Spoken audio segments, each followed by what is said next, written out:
hemos tratado de cubrir pues muchos frentes desde el punto de vista preventivo, pero me quisiera centrar aquí esencialmente en 5 frentes. En primer lugar, el alistamiento para la infraestructura médico-asistencial, en donde la Procuraduría ha jugado pues un rol preponderante en términos de oficios, de requerimientos, de preguntas, de recomendaciones, de sugerencias al gobierno. En segundo lugar, con todo el tema de la protección de los trabajadores. En tercer lugar, con el control al acaparamiento, especulación y control de precios de medicamentos e insumos médicos. En cuarto lugar, con la protección de la población privada de la libertad, la guardia y personal administrativo y asistencial de los centros carcelarios, que como ustedes saben ha sido severamente golpeado por esta crisis. Y en último lugar, a lo cual ya se han referido mis colegas, el señor fiscal general y el señor contralor, a quienes saludo en este momento, con el ánimo de proteger los recursos públicos y donde, como ellos lo han mencionado, hemos tenido una acción conjunta que ha dado ya resultados de manera muy clara. En cuanto a lo primero, y aquí valga la pena, señor presidente y honorables senadores, destacar que tenemos una estructura dentro de la Procuraduría dedicada específicamente a abordar y a enfrentar todas las crisis derivadas de la pandemia, sobre todo en la garantía de los derechos de los colombianos. Y eso quiero decirlo porque hemos no solo activado toda la red territorial de procuradores regionales, que son los procuradores departamentales, sino de los procuradores provinciales, que corresponden a una delimitación ya un poco más regional que departamental. Y de ahí en adelante disponemos además de reportes diarios en 2 variables, una variable de orden territorial con un informe que nos realiza la Procuraduría Delegada de Descentralización y Asuntos Territoriales sobre lo que diariamente está pasando, digámoslo, en el termómetro de los derechos de los colombianos. Y por otro lado, destacamos 22 procuradores delegados en función de los temas, que son los temas en donde las poblaciones más vulnerables del país se han visto afectadas severamente. Y eso quiero decirlo particularmente porque me parece importante que hay muchos colectivos que son los que han pagado o quienes de alguna manera han sido mayormente afectados precisamente por esta crisis. Y me refiero a quienes están vinculados al sector salud y que tienen que ver con los servicios de salud, con los hospitales, con la recolección de las pruebas. En segundo lugar, al sector social en general, y me refiero a las poblaciones privadas de la libertad, a las poblaciones migrantes, a los adultos mayores, a las personas en situación de discapacidad, a todos aquellos que por su capacidad de vulneración de derechos en función de la crisis, pues se han visto afectados. Unos temas económicos que tienen que ver con el abastecimiento, con el control de precios, con los servicios públicos, con el sistema financiero, con el sistema tributario y por supuesto con la contratación. Y finalmente unos temas territoriales que tienen que ver con el orden público y las fronteras. Y tenemos una matriz que diariamente nos entrega resultados de lo que está sucediendo tanto a nivel sectorial como a nivel territorial. Allí está, por supuesto, toda la dimensión étnica que le hemos querido dar a eso. Esta mañana o esta tarde me demoré un poco en llegar a la plenaria porque estábamos en lo que es un espacio creado por la Procuraduría hace varios meses, que es la Mesa por la Vida. Estábamos en un diálogo permanente con centenares de líderes sociales hablando de la repercusión precisamente de la pandemia en sus derechos, en sus entornos y por supuesto en su seguridad. Y allí, presidente, es muy importante mencionar cómo sale a colación, en primer lugar, en el primero de los sectores, la situación lamentable laboral del personal de la salud que labora en instituciones públicas y a quienes, como todos sabemos, se le tienen deudas en términos de sus salarios, de sus prestaciones, de aportes a la seguridad social. El sistema de salud, todos ustedes lo saben, tiene deudas que superan los 5.4 billones de pesos con las empresas sociales del Estado en 20 departamentos. El 60% de esa cartera, que son más de 2.2 billones de pesos, tiene una mora superior a 90 días, afectando gravemente las finanzas de más de 900 empresas sociales del Estado, que digamos que es la entrada regional de los pacientes, eventualmente de los afectados, de los contagiados por este virus a nivel territorial. A esa red pública la deuda, ADRES, las EPS, las entidades territoriales, las ARLs y compañías de seguros que administran el SOAT. Todo eso es bueno tenerlo en cuenta para hablar de la sostenibilidad financiera, y por eso los hospitales acumulan deudas con sus proveedores y el personal médico, poniendo muy en riesgo precisamente la prestación del servicio de salud. La mayoría, una buena parte de estas deudas son con hospitales universitarios, entidades de tercer y cuarto nivel de complejidad, donde llegan los casos más complicados de infección por la COVID-19. De tal manera que, proyectando esto sobre lo territorial, y para ponerle solo 2 casos que son dramáticos, en Chocó, que ya es foco de contagio y con una muy débil capacidad institucional para prestar el servicio de salud, se ven más de 23 mil millones de pesos. En Bogotá las deudas superan 1 billón de pesos y en el Valle del Cauca 624 mil millones de pesos. Y en el caso de los 6 departamentos más pobres de Colombia, el Guaviare, el Guainía, el Bichada, el Amazonas, Casanare, San Andrés, suman acreencias por más de 298 mil millones de pesos. Por eso le solicitamos al gobierno nacional que ADRES agilizara el desembolso de los recursos de la ley de punto final, que podrían precisamente destinarse a la adquisición de medicamentos, a la adquisición de insumos y de equipos médicos, asuntos sobre los cuales hemos estado también atentos a que no se dé ni el acaparamiento ni la especulación con los precios de los mismos. Por eso le pedimos además a la Superfinanciera que ejerciera vigilancia sobre las compañías de seguros que administran el SOAT y las ARLs para que paguen a la red pública hospitalaria esas acreencias. Allí está el tema de la compra de cartera, que fue autorizada por el gobierno mediante una decisión del gobierno, con la preocupación de que recibimos varias denuncias por parte de las empresas sociales del Estado, ya que algunas EPS las estaban contactando para ofrecerles desembolso rápido de los recursos de compra de cartera. Ahí nosotros advertimos que, dado que la compra de cartera se debe efectuar sobre las acreencias más antiguas, las empresas sociales del Estado no están obligadas a otorgar nuevos descuentos a las EPS. Logramos además el reconocimiento, fue una recomendación temprana nuestra, de una prima adicional al personal de la salud, que todavía está en vía de determinar cómo tiene que pagarse, y solicitamos por eso al gobierno que girara recursos y gestionara el pago de las deudas con los hospitales para que ellos puedan pagar esos honorarios, salarios y prestaciones. Para evitar la discontinuidad de la garantía de la oferta pública, también recomendábamos en su momento la prórroga del periodo de los gerentes de más de 900 empresas sociales del Estado, que como ustedes saben, los plazos se daban por esta época en frente a las nuevas administraciones departamentales. En algunos casos se dieron, en otros casos no se accedió a esa petición, y hemos estado pendientes además de aumentar el número de camas de cuidado intensivo y sobre todo los planes de alistamiento a nivel territorial, a nivel departamental en Colombia, previniendo ese riesgo del saturamiento de la capacidad hospitalaria, que es precisamente lo que todos estamos tratando de evitar con estas medidas de aislamiento social y la creciente ola de infectados en el Amazonas. La Procuraduría, por ejemplo, instó al Ministerio de Salud a culminar el alistamiento de la infraestructura médica. Y ante las denuncias de la Procuraduría, la Supersalud removió al gerente y tomó posesión del Hospital del Amazonas, y el ministro de Salud hizo presencia en la región el pasado fin de semana, suministrando apoyo con personal médico y respiradores.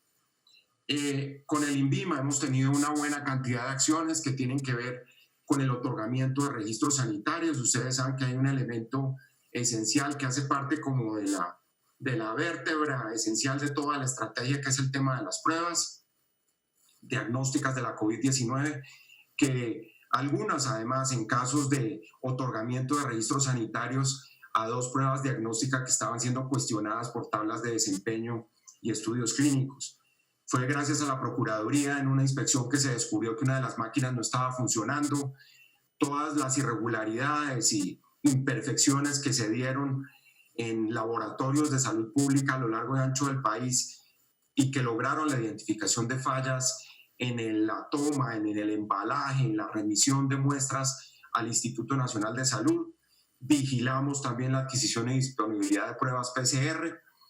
y hemos solicitado, ya pasando al tema de lo laboral, a la Superintendencia de Subsidio Familiar garantizar el subsidio a los trabajadores cesantes que cotizaron por un año durante los últimos 5 años a las cajas de compensación.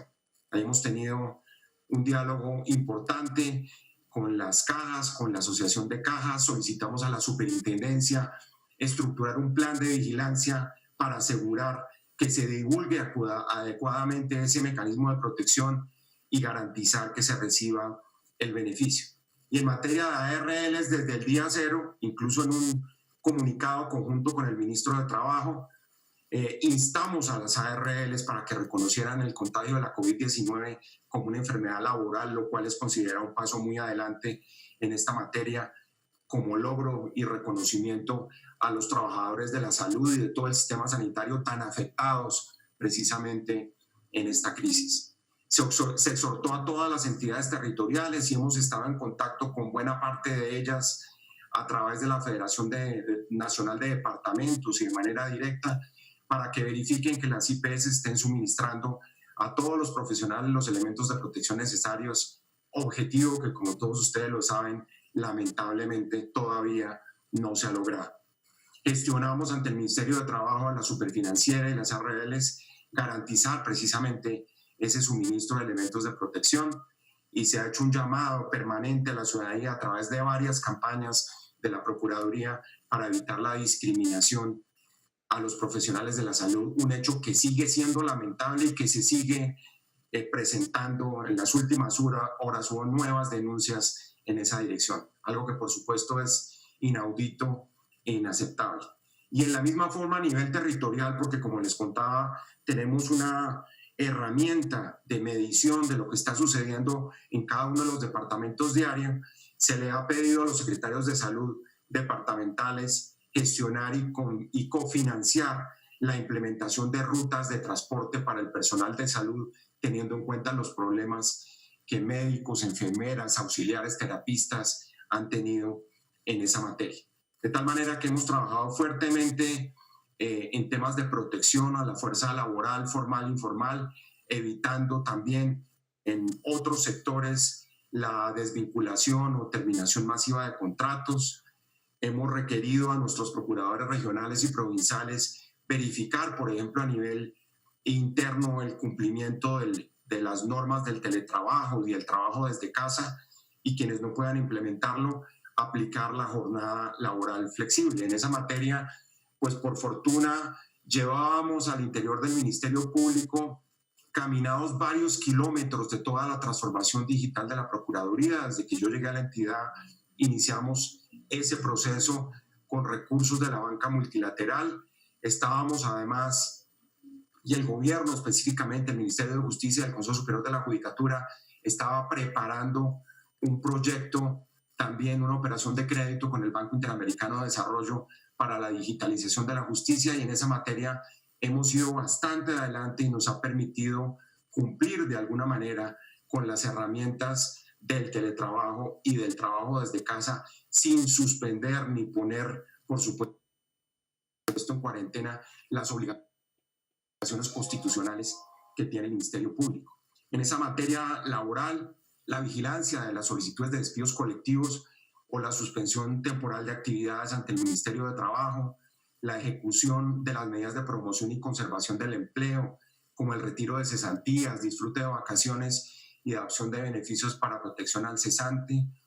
la verificación de las capacitaciones en todos esos protocolos de seguridad a las personas que prestan servicios de entrega a domicilio y que van a estar permanentemente en las calles, como dentro de esa población vulnerable también el vigilar que los adultos mayores reciban los subsidios y que no se presenten filas. Esto lo hemos hecho con funcionarios de la entidad, que no se presenten filas de adultos mayores para recibir las pensiones. En materia de los colombianos en el exterior, hemos solicitado a la Cancillería, a la ministra de Relaciones Exteriores, que se preste ayuda para que los colombianos en el exterior puedan retornar. Esto se produjo la segunda semana de marzo, pronto se produjo la decisión del cierre de los aeropuertos. Y en materia de dispositivos, de medicamentos, de insumos médicos, también desde la primera semana le insistimos a la Comisión Nacional de Precios de Medicamentos y Dispositivos Médicos para que avance en el régimen de control de precios de medicamentos e insumos necesarios. El gobierno sometió efectivamente a control algunos de esos insumos. Nos ha preocupado tremendamente y han sido muchas las acciones que a nivel regional, por la vía tanto de nuestros procuradores delegados como del procurador regional y provincial en el Meta, hemos adelantado en el marco del contagio al interior de la cárcel de Villavicencio, que ha sido un tema realmente dramático y que dejó de ser un tema de política criminal y se convirtió en un tema de salud pública, teniendo en cuenta además todo el impacto que ha tenido sobre el sistema penitenciario. Ustedes saben, en Colombia tenemos más de 115.000 personas privadas de la libertad. El hacinamiento carcelario pues llega prácticamente al 45%. Hoy hay 650 casos positivos de COVID-19 entre personas privadas de la libertad, funcionarios, áreas de sanidad y personal al interior de los establecimientos penitenciarios y carcelarios. Y allí hemos intervenido también preventivamente para que se garantice la dotación de insumos de protección y prevención, para realizar jornadas de limpieza y desinfección. Hemos trabajado muy de cerca también con el gobernador del Meta y el alcalde de Villavicencio en el tamizaje, por ejemplo, las pruebas PCR para la identificación de la población contagiada aislada y para crear lo que se llama el cerco epidemiológico. Hemos exigido actividades de prevención, diagnóstico y tratamiento por parte del INPEC. Hemos vigilado todos esos hechos que llevaron a que iniciáramos una investigación, porque buena parte de lo que puede ser el contagio de otras cárceles del país pudo haberse ocasionado por negligencia en la forma como se efectuaron los traslados de algunas de esas personas privadas de la libertad ya contagiadas. Y desde el punto de vista de lo que se llama, digamos vulgarmente, la excarcelación, lo que hemos pedido es que se apliquen las normas vigentes, que se conceda la detención preventiva o la prisión domiciliaria a quienes tengan ya ese derecho,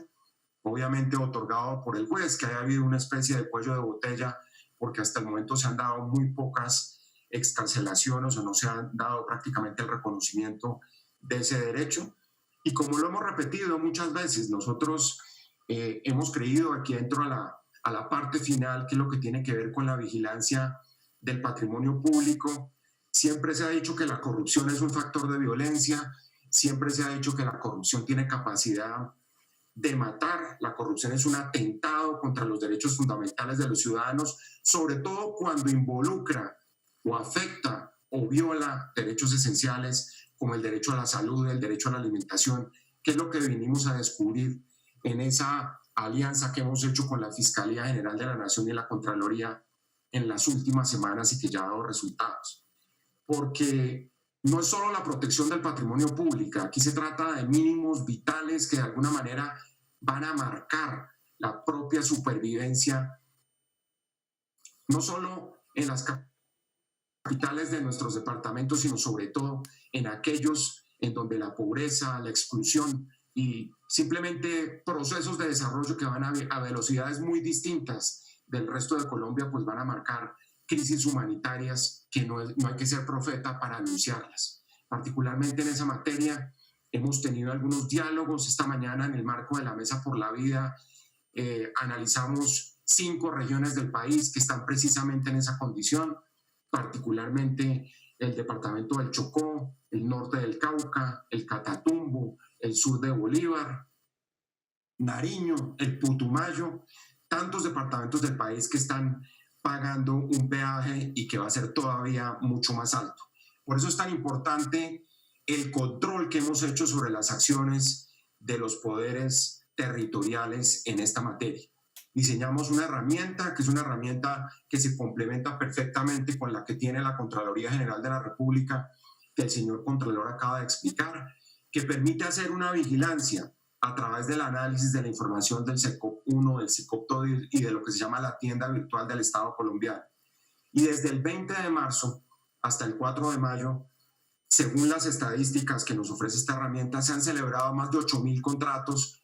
por un valor de más de 1.87 billones de pesos. El 19% de esos contratos son de orden nacional, el 81% son de orden territorial. Estamos pues trabajando en todo el territorio con nuestros procuradores disciplinarios y ahí se han adelantado más de 2.200 actuaciones, de las cuales la mayoría son procesos preventivos, es decir, son procesos para evitar el daño, para que los alcaldes puedan tener en un momento dado un consejo que les impida cometer el ilícito y vulnerar los derechos de los colombianos. Y 522 registros disciplinarios, es decir, cuando yo pasamos de la fase preventiva a la fase disciplinaria. Y en este momento podemos decir que hay 237 procesos disciplinarios y 185 registros en evaluación. 670 procesos preventivos contractuales se han identificado por las quejas de los medios de comunicación, por las redes sociales, por los requerimientos internos y externos. Aquí ha sido muy importante el papel de las veedurías ciudadanas. Habilitamos una aplicación en los móviles que se llama Estás Pillado, que nos ha servido mucho y ahí hemos recibido centenares de denuncias de los ciudadanos. Expedimos una directiva preventiva para los ordenadores del gasto, gobernadores y alcaldes, para demostrar que no se trata aquí de caer con la guadaña de la suspensión o la destitución, sino de alertar a los ordenadores del gasto sobre conductas que no tienen por qué cometerse. Y eso es muy importante porque al fin y al cabo eso es lo que nos va a permitir también más adelante adelantar las acciones de carácter disciplinario. Ahí identificamos, por ejemplo, los riesgos que ha tenido la contratación y los errores que se han cometido, como contratación relacionada con la emergencia que resulte absolutamente innecesaria, exótica, sin ninguna relación con lo que está sucediendo en Colombia en virtud de la pandemia, con la falta de justificación previa de la necesidad, con la no publicación en el SECOP, es decir, contratos que están dentro de la opacidad de los cajones de la burocracia local y que por supuesto pues implican abuso con los recursos públicos. Hemos encontrado también bienes y servicios adquiridos en virtud de la emergencia para otros fines, como mercados a población no vulnerable o criterios de entrega a los mercados que no corresponden a lo que tiene que hacer un mandatario local, y es buscar de nuevo a la población más vulnerable, sino normalmente aliados políticos o a personas que guardan un tipo de relación con quienes están al frente de los recursos públicos a nivel territorial. Urgencias manifiestas no relacionadas con la causa de la emergencia que se está viviendo, falta de idoneidad del contratista, en fin. Termino simplemente diciendo que son 237 procesos disciplinarios por un valor de 1.43. Esto nos ha llevado ya a suspensión de mandatarios seccionales, a suspensión de contratos, a llamamiento de juicio disciplinario a buena parte de mandatarios seccionales, como ya lo anunciamos con la Procuraduría, con la Contraloría y la Fiscalía recientemente, y volveremos a tener la semana entrante unos anuncios el próximo martes probablemente. De ellos, la mayoría de los procesos disciplinarios, como ya lo mencionaba también el Contralor, son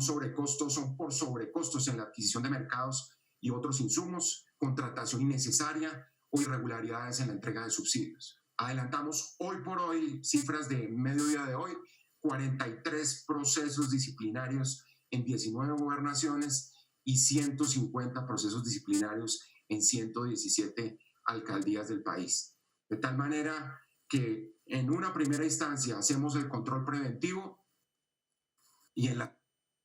segunda pues comenzamos a tomar decisiones de carácter disciplinario en esta alianza que tenemos con la Fiscalía y con la Contraloría denominada Transparencia para la Emergencia. Las tres CIAs han decidido además compartir material probatorio.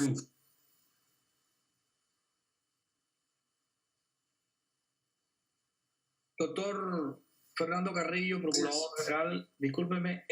se agotaron los 30 minutos, el tiempo que usted necesite, me dice qué tiempo más o menos puede necesitar. Presidente, ya estaba terminando, necesito solo 2 minutos más. Simplemente destacar que esta alianza de las 13... El necesario con el mayor gusto. Continúe.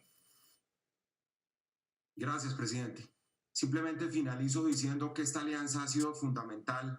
para evitar el abuso de los recursos públicos. Nosotros creemos que el hambre de los colombianos y las necesidades, partiendo de la base de lo impredecible, que es lo que vaya a durar esta crisis, pues supone, por el contrario, una vigilancia muy celosa de los recursos públicos, que es precisamente lo que estamos haciendo. Y termino simplemente, presidente, agradeciéndole a ustedes pues esta oportunidad de intercambio de las acciones de la Procuraduría y manteniéndonos firmes en que una institución que representa al Ministerio Público y que tiene una autonomía constitucional seguirá adelante cumpliendo con el mandato y con el propósito que a mí me fue señalado el día que ese honorable Senado de la República me eligió como Procurador General de la Nación, haciendo las cosas con equilibrio, con sensatez, sin sesgo de ninguna naturaleza y demostrando, apreciado presidente y honorables senadores, que el Estado de Derecho tiene que ser la premisa mayor de funcionamiento de las entidades públicas en esta época de crisis, por grave que sea la crisis. Muchas gracias, señor presidente. Muchas gracias, honorables senadores.